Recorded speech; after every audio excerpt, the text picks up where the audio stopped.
כלב, מה זה? ברוריה. הגעת בזמן. בזמן למה? אני עורך מסיבת עיתונאים דרמטית. כאן? בשירותים של הברקפסט? כן.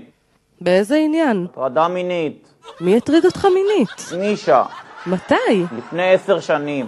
לא חלה על זה התיישנות? ועל פרודיה לנשיא קצב לא חלה התיישנות? אתם בכל זאת משדרים את זה. סאונדמן, תטשטש אותי. מישה היה רואה אותי ואומר לי, אתה יפה, אתה סקסי. הוא היה מוציא את עבר המין שלו, מנפנף בו, מנער אותו. יש לו זין מגיל כזה של רוסים עם הכיפה מוסתרת. היה אומר לי, בוא תשב, בוא תלטף, בוא תמצוא. אני לא יכול, יש לי גורים בבית. למה הסכמת?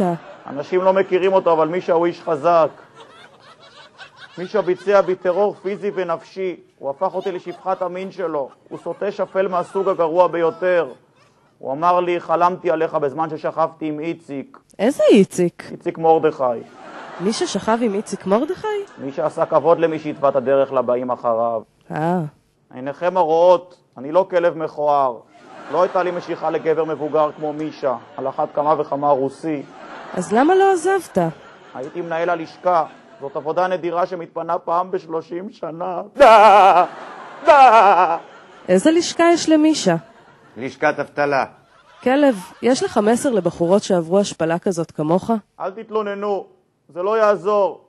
שמה כן יעשו? מסיבות עיתונאים בטלוויזיה. סאונדמן, תוריד את הטשטוש.